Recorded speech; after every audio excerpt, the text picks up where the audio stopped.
पिछले कुछ दिन से मैं देख रहा हूँ कि जो भी लोग देश में E20 पेट्रोल का विरोध करते हैं, उन्हें इनके मंत्री, सरकार के मंत्री गंदी गंदी गालियाँ दे रहे हैं। कभी कहते हैं ये देशद्रोही हैं, कभी कहते हैं एंटी नेशनल हैं, कभी कहते हैं पेट्रोल लॉबी के दलाल हैं, कभी कहते हैं कि अनएम्प्लॉयड सोशल एक्टिविस्ट हैं। कुछ गालियाँ दे रहे हैं। मैं प्रधानमंत्री जी से कहना चाहता हूँ कि इतना अहंकार ठीक नहीं है।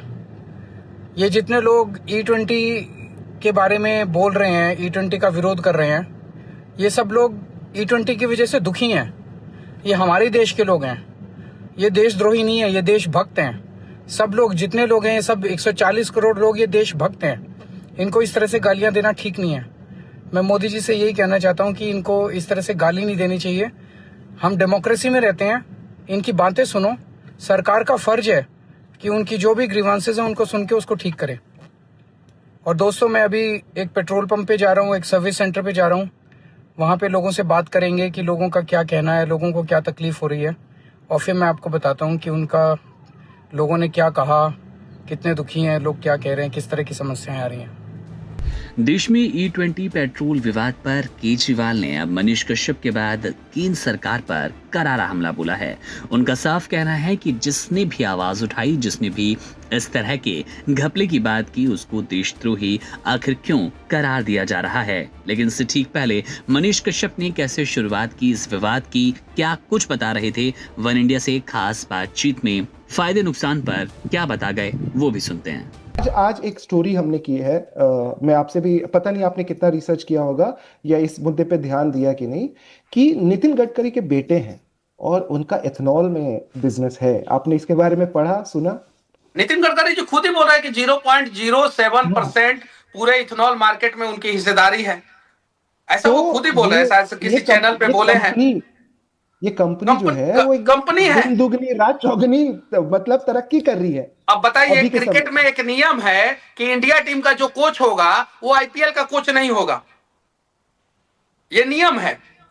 तो भाई भारत का जो मिनिस्टर होगा इथेनॉल पे, जो नीति निर्धारण करेगा, भाई कम से कम उसका परिवार तो इथेनॉल इंडस्ट्री में ना हो, ये तो कम से कम होगा। नहीं तो खीरा वाला डिपार्टमेंट लेके, सुनिए ना, नहीं तो खीरा वाला डिपार्टमेंट लेके आप खुद 99 लाख का खीरा खा जाएंगे। बकायदा वो न्यूज चैनल पे बैठ के कह रहे हैं कि पटना का एक यूट्यूबर है। नितिन गडकरी जी, आप, मैं फिर से कह रहा हूं, और मैंने, तो आपके लिए तो अच्छा है ना। नहीं, मैं हजारों वीडियो में कहा हूं। नहीं, नितिन गडकरी जी मेरे लिए आदरणीय है। मैं हजारों वीडियो में कहा हूं कि वो one of the best highway के मिनिस्टर हैं और उन्हें सच में हाईवे मैन का दर्जा दिया जाना चाहिए। अगर नितिन गडकरी जी सिर्फ हाईवे पे फोकस करेंगे तो, लेकिन जैसे इथेनॉल, पेट्रोल में 20% इथेनॉल मिलाएंगे, वैसे ही हाईवे में 20% करप्शन मिल जा रहा है। उधर पेट्रोल अशुद्ध हो जा रहा है और इधर हाईवे जो है समय से पहले टूट जा रहा है। उधर पेट्रोल में गड़बड़ी पाई जा रही है और इधर हाईवे में गड़बड़ी पाई जा रही है। नितिन गडकरी जी, आप बहुत टैलेंटेड हैं, अपने दम पे यहां तक पहुंचे हैं, आदरणीय हैं। हम लोग आपसे बहुत कुछ सीखेंगे भविष्य में, लेकिन अगर आप सिर्फ हाईवे पे फोकस करेंगे तो, हाईवे पे फोकस कीजिए। आपकी जरूरत यहां पे है। इथेनॉल डिपार्टमेंट छोड़ दीजिए। आप महान आदमी हैं। 2 साल बाद का पता नहीं है, लेकिन हाँ, इतना जरूर पता है कि 2 साल बाद नितिन गडकरी जी के बच्चे का संपत्ति 2 गुना, 3 गुना, 4 गुना जरूर हो जाएगा। तो उन्हें अपने बच्चों के संपत्ति के बारे में परवाह है, तो भाई जनता को अपने भविष्य का चिंता है। मनीष जी, सबसे पहला ही सवाल मैं आपसे E20 के बारे में ही पूछने वाला हूं। सबसे पहले उस चर्चित वीडियो की ही हम बात करेंगे। E20 फ्यूल से क्या गाड़ियां खराब हो रही हैं? आपका पर्सनल इंसिडेंस रहा है, उसके बारे में अगर आप थोड़ी रोशनी डाल पाएंगे तो हम उसको सुनने के लिए बेहद उत्सुक हैं। देखिए, E20 फ्यूल के बारे में अगर समझना है तो हम लोगों को बेसिक केमिकल कंपोजिशन और इसका इंप्लीमेंटेशन, ये सारी चीजों को समझना होगा। सिर्फ ये कह देना कि E20 से खराब हो रहा है, नहीं खराब हो रहा है, एवरेज कम हो रहा है या एवरेज ज्यादा हो रहा है, तो फिर अन्याय हो जाएगा। इस सब्जेक्ट पे, इस डिबेट पे, इन सब चीजों पे चर्चा करना अन्याय हो जाएगा। बेसिक चीजें समझा जाए। पहला चीज, एथनॉल का नेचर क्या होता है। एथनॉल हाइड्रोक्सिक होता है, वो वाटर को एब्जॉर्ब करता है, मॉइस्चर को एब्जॉर्ब करता है एथनॉल। अगर उसे कहीं से भी मॉइस्चर कंटेंट मिल जाए तो वो फिर पेट्रोल में मिक्स एथनॉल पेट्रोल से सेपरेट हो जाता है। भूटान ने क्यों मना किया? क्योंकि भूटान का स्टोरेज कैपेसिटी उतना अपग्रेड नहीं है। भारत में जो पेट्रोल 30 लाख की गाड़ियों से, जो 30 लाख का टैंकर होता है, 40 लाख का टैंकर होता है, 50 लाख का टैंकर होता है, मैक्सिमम 60 लाख का जो टैंकर होता है, उन गाड़ियों से पेट्रोल पंप पे पहुंचता है। पेट्रोल पंप के नीचे एक स्टोरेज टैंक होता है, उसमें पेट्रोल को स्टोर किया जाता है जी। अमेरिका में 10% एथनॉल है, जर्मनी में 10% एथनॉल है, और वहां पे 3 करोड़ की टैंकर वाली गाड़ियों से एथनॉल को ट्रांसपोर्ट किया जाता है। क्यों किया जाता है? क्योंकि उसका टैंकर में किसी भी प्रकार का कंटामिनेशन ना हो, मॉइस्चर ना है, इस बात का ध्यान दिया जाता है। उसके पेट्रोल पंप के नीचे जो स्टोरेज टैंक है, वो storage tank high graded storage tank है, जबकि E10 के लिए उन लोगों ने ये सारा व्यवस्था किया है। हमारा जो पेट्रोल पंप का स्टोरेज टैंक है, हमारे यहां लगभग 90,000 पेट्रोल पंप है, उसमें से 95% पेट्रोल पंप 2023 से पहले का है। उनका स्टोरेज उस हिसाब से अपग्रेडेड नहीं है।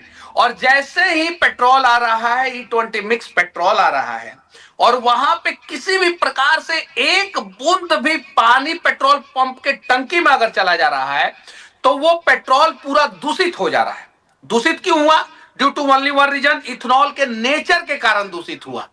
अब वहां से अगर आप तेल डलवाएंगे तो कंपनियां क्या कहेगी कि आपका पेट्रोल कंटामिनेटेड है, यानी दूषित है, और वो कहेगी इथेनॉल सही है लेकिन पेट्रोल दूषित है। खाना में जहर है, जहर की वजह से मौत नहीं हुई है, खाना खाने की वजह से मौत हुई है।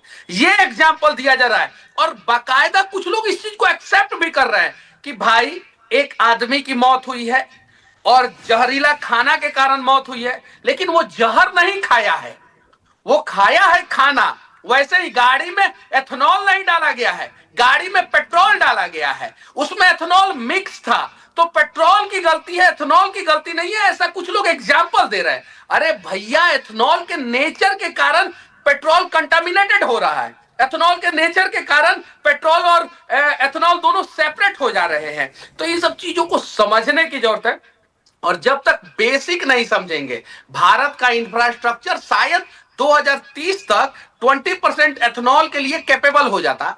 अभी 20% एथेनॉल के लिए कैपेबल नहीं है। इन सब चीजों को देश के लोग समझ रहे हैं, आवाज उठा रहे हैं, लेकिन नितिन गडकरी जी या कोई मिनिस्टर, जो भी मिनिस्टर है, वो सिर्फ और सिर्फ मनीष कश्यप की गाड़ी खराब हुई, मनीष कश्यप की गाड़ी खराब हुई।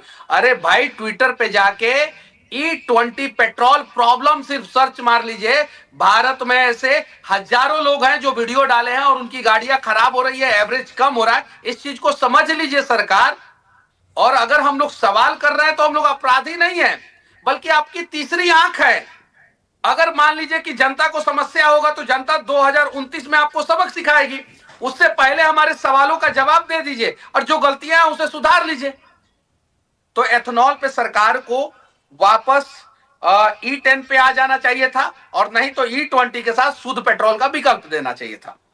जी, आपकी बातों से ये समझ पाया, और बहुत अच्छा पॉइंट आपने रखा। जो पूरा मेरा अगला प्रश्न टोयोटा के उस कमबैक पे ही होने वाला था, लेकिन आपने उसका जवाब इसी के अंदर बहुत बेहतरीन तरीके से दे दिया। लेकिन एक सवाल यहां मेरे मन में एक और आता है कि सर, आपने पेट्रोल पंप्स की बात कर दी कि जो पेट्रोल पंप्स का इंफ्रास्ट्रक्चर है वो E20 पेट्रोल को, E20 फ्यूल को डिलीवर करने के क्षमता नहीं रखता। लेकिन यही एक और सवाल उठता है, क्या जो गाड़ियां 2018 से पहले की बनी हुई हैं, जो BS4 गाड़ियां हैं, क्या वो E20 के लिए सफिशिएंट है? उनके अंदर क्या एवरेज गिरना लिखा ही हुआ है? क्या जिन लोगों के पास थोड़ी पुरानी गाड़ी है, जिन्होंने नई गाड़ी हाल ही में नहीं खरीदी है, उनके लिए भी एक बहुत बड़ी दिक्कत है? आप 2 पेट्रोल भरवाइए गाड़ी में, एक XP 100 या स्पीड 100 पावर 100, मतलब कि 100 ऑक्टेन नंबर वाला पेट्रोल भरवा लीजिए, शुद्ध पेट्रोल जिसमें इथेनॉल मिक्स नहीं है। और सेम मॉडल की गाड़ी में आप E20 वाला 91 ऑक्टेन वाला पेट्रोल भरवा लीजिए, जो 102 रुपया लीटर प्रति लीटर दिल्ली में मिलता है, वो भरवा लीजिए। दोनों गाड़ी का पिकअप, इंजन का वाइब्रेशंस, इंजन का नॉकिंग और इंजन का एवरेज दिल्ली के ट्रैफिक में एक साथ गाड़ी चला के टेस्ट कर लीजिए। दूध का दूध, पानी का पानी हो जाएगा। बस इतना ही करने की जरूरत है, आपको सब कुछ पता चल जाएगा। एक नॉर्मल पेट्रोल जो 102 रुपया प्रति लीटर आ रहा है, और एक हाई ऑक्टेन वाला पेट्रोल जो 167 रुपया 35 पैसा आ रहा है। दोनों को डलवा के चेक कीजिए, ऑटोमेटिक पता चल जाएगा। अब सरकार और उसके कुछ लोग सिर्फ और सिर्फ लोगों को यह बताना चाह रहे हैं कि भारत में सिर्फ एक ही गाड़ी ने सवाल खड़ा किया है, एक ही गाड़ी के ओनर ने सवाल खड़ा किया है, एक ही आदमी ने सवाल खड़ा किया है, और उस आदमी का नाम मनीष कश्यप। अरे नहीं भाई, आप जाके देखिए, अभिनव सर का गाड़ी खराब हुआ।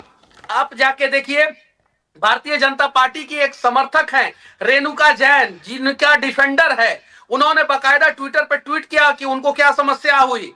बकायदा बहुत सारे गैराज के लोग बता रहे हैं कि क्या क्या समस्याएं हो रही है। इथेनॉल ठीक है देश के लिए, देश के डिपेंडेंसी के लिए ठीक है। डॉलर को बाहर भेजने के मामले में इथेनॉल अगर होगा तो डॉलर कम जाएगा, हमारा इंपोर्ट ड्यूटी कम होगा हमारा, ये सारी चीजें सही है। लेकिन जब तक इंफ्रास्ट्रक्चर ठीक ना हो तब तक आप ऐसा कैसे कर सकते हैं? कोरोना का वैक्सीन बिना टेस्ट किए पूरे देश के लोगों को कैसे लगवा सकते हैं? आप बताइए।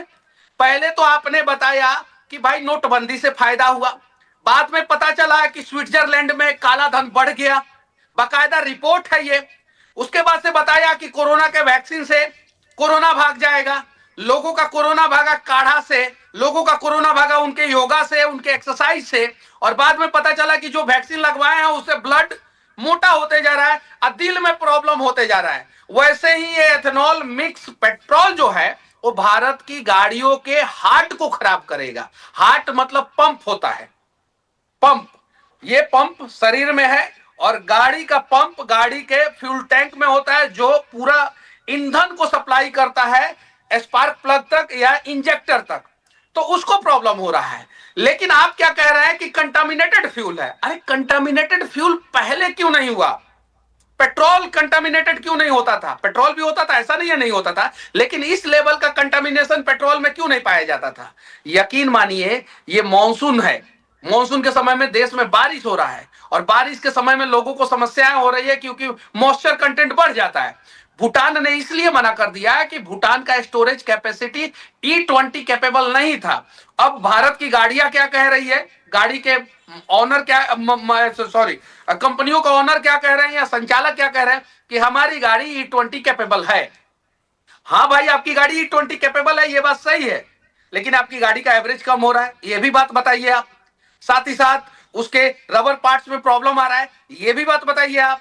और साथ ही साथ पिकअप में प्रॉब्लम आ रहा है, ये भी बात बताइए आप। और अगर गलती से गाड़ी बारिश में बाहर छूट गया, या मोटरसाइकिल है उसके टंकी से जो है मॉइस्चर कंटेंट अगर फ्यूल टैंक में चला गया, तो उसके बाद से क्या होगा, इसके बारे में भी बताइए आप। तो ये आधा सच सरकार बोल रहा है और आधा सच छिपा ले रहा है। आधा सच ये है कि ब्राजील में E20 लागू है, E27 लागू है। आधा सच ये है कि अमेरिका में E10 है। आधा सच ये है कि जर्मनी में E10 है। लेकिन आधा सच छिपाया जा रहा है कि उनका इंफ्रास्ट्रक्चर मजबूत है और हमारा infrastructure as compare to USA, as compare to Germany, as compare to Brazil अभी टेस्टिंग फेज में है। और टेस्टिंग की बात मैंने नहीं किया था, बाकायदा सुप्रीम कोर्ट में इन्हीं लोगों ने कहा था कि भारत के लोगों की गाड़ियों पे अभी टेस्टिंग किया जा रहा है, 1 साल बाद रिजल्ट आएगा। तो 1 साल बाद जो रिजल्ट आएगा, वो क्या रिजल्ट आएगा वो आप सभी को भी पता है। आज भी एगो पेपर लीक हुआ है, 1 साल बाद आपकी गाड़ियां ना जाने कई एक जगह से लीक होगी, आप उसको रोक नहीं पाएंगे। इसीलिए आज ही मैं बोल रहा हूं सभी लोगों से कि सरकार से रिक्वेस्ट कीजिए और हाथ जोड़ के रिक्वेस्ट कीजिए, क्या पता सरकार हमारे भगवान हमारे प्रार्थना को सुन ले और E20 को 2030 तक होल्ड कर दे। जी, ये जो आपने गुहार लगाई है विद ऑल द तर्क जो आपने दिए, जो सारे फैक्ट्स आपने पेश किए, इसके बाद मैं खुद सोचने पे मजबूर हूं। लेकिन हमारे साथ नागेन जी भी मौजूद हैं, सीनियर जर्नलिस्ट हैं वन इंडिया के, वो भी आपसे कुछ सवाल रखना चाहते हैं। तो नागेन जी, ओवर टू यू। नमस्ते मनीष भाई। नमस्ते। नमस्ते। मेरा भी बिहार से ही ताल्लुक है। और देखिए, ऐसा लग रहा है कि जो बिहार है वो भारत बन चुका है, यानी भारत बिहार बन चुका है। कुछ भी पॉसिबल है आज के समय में। ठीक है। अब हम ये समझना चाहते हैं, ये जानना चाहते हैं आपसे कि बिहार जो काफी, हम हमेशा से, जो बिहारी है वो हमेशा यही सोचता है कि बिहार का विकास होगा। इतनी सारी सरकारें बदली, चाहे आप जंगल राज की बात कर लीजिए, वो भी हमने समय देखा। और मेरा ताल्लुक तो जहानाबाद से है, तो मैं तो बिल्कुल जानता हूँ कि क्या हुआ है वहां पर और क्या दुर्दशा थी। लेकिन जब मैं आज अभी पटना कुछ दिनों पहले गया और वहाँ चाय वाले जो सड़क पर चाय बेचते हैं और बहुत सारी कहानियां सुना रहे थे, हमारी आदत है बात करने की, तो बात करके ये समझ में आया कि वो खफा बहुत हैं अपने सीएम से। उनको बोलते हैं कि वो अनपढ़ हैं, उन्होंने राजनीति की और 8वीं पास बोल के किसी और को हराया, फिर कोई 7वीं पास भी नहीं है, मर्डर के चार्जेस और कितना सारा कुछ चल रहा है। आप भी चलिए बीजेपी में थे, हमको बोलना पड़ेगा, आप बीजेपी में थे, अब जनता राज में है, और शायद आपको बहुत जल्दी रियलाइज हो गया कि ये सही है या नहीं। वो एक रियलाइजेशन जरूर हुआ होगा, तभी आप छोड़ के आए होंगे। मेरा सवाल ओवरऑल ये है मनीष भाई कि आप बिहार में, हम तो चलिए नोएडा में हैं, लेकिन ये थोड़ा बताइए कि भरत तिवारी केस हो या बाकी की चीजें हो, खान सर हो, इतनी सारी प्रॉब्लम्स अभी बिहार में है कि लाश सड़क पे रखी हुई थी और वहां प्रोटेस्ट चल रहे थे, ये सारी चीजें आ रही है, लेकिन मेन स्ट्रीम मीडिया भी कुछ नहीं कवर कर रहा। ओवरऑल बिहार का हालात क्या है? E20 तो एक एग्जाम्पल है, और आप सहमति रखते हैं क्या कि पूरा भारत बिहार बन चुका है? It is Narnia, anything is possible in this Bihar, new Bihar मेरा कहना चाहिए। देखिए, नया बिहार में क्या होता है, घोषणा होता है। उत्तर प्रदेश में 7-8 एयरपोर्ट है, सबसे ज्यादा जनसंख्या वाला प्रदेश उत्तर प्रदेश में। बिहार में घोषणा होता है कि हम हर जिला में एयरपोर्ट बनाएंगे, यानी 38 में से 38 जिला में एयरपोर्ट बना देंगे। 38 एयरपोर्ट आज तक भारत के किसी राज्य में बना ही नहीं है।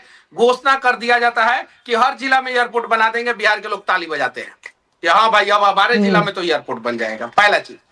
दूसरा चीज, महाराष्ट्र में एक आईटी सिटी है, तमिलनाडु में एक आईटी सिटी है, चेन्नई, महाराष्ट्र में पूना, कर्नाटका में बेंगलुरु, एनसीआर में गुरुग्राम, यानी दिल्ली, हरियाणा और उत्तर प्रदेश का हिस्सा तीनों को मिला दिया जाए तो एनसीआर में एक हरियाणा, और तेलंगाना तथा आंध्रा को मिला दिया जाए तो एक हैदराबाद आईटी सिटी है। बिहार में नेता पता है क्या बोलते हैं कि हम बिहार में 6 गो आईटी सिटी बनाएंगे। कै गो? 6 गो। 6 बने पूरे देश में समझ जाइए कि गुरुग्राम 1, उसके बाद से पूना 2, कर्नाटक बेंगलुरु 3, चेन्नई 4 और हैदराबाद 5 इस शहर को माना जाता है आईटी सिटी है। पूरे देश में 5। हालांकि बताइए थोड़ा, हालांकि छोटा बड़ा तो और भी बहुत सारा है, लेकिन सीधे बिहार के नेता कहते हैं कि हम 6 को बिहार में बनाएंगे, और पिछले 20 साल से बोल रहे हैं, एक भी नहीं बनाए हैं। एक पॉलिटेक्निक कॉलेज के बगल में बनाने का प्रयास किया तो उसमें बेल्ट्रॉन का ऑफिस चलाते हैं और उसी को बोलते हैं आईटी सिटी है। यहाँ के आईटी मिनिस्टर से सवाल पूछा गया कि आईटी सेक्टर के लिए आप क्या कर रहे हैं, तो हम लोग साइबर फ्रॉड को रोकने के लिए टोल फ्री नंबर शुरू किए हैं। मतलब उनको समझ में भी नहीं आया कि साइबर फ्रॉड और आईटी सिटी दोनों में अंतर है। ये चीज है। Subscribe to One India and never miss an update. Download the One India app now.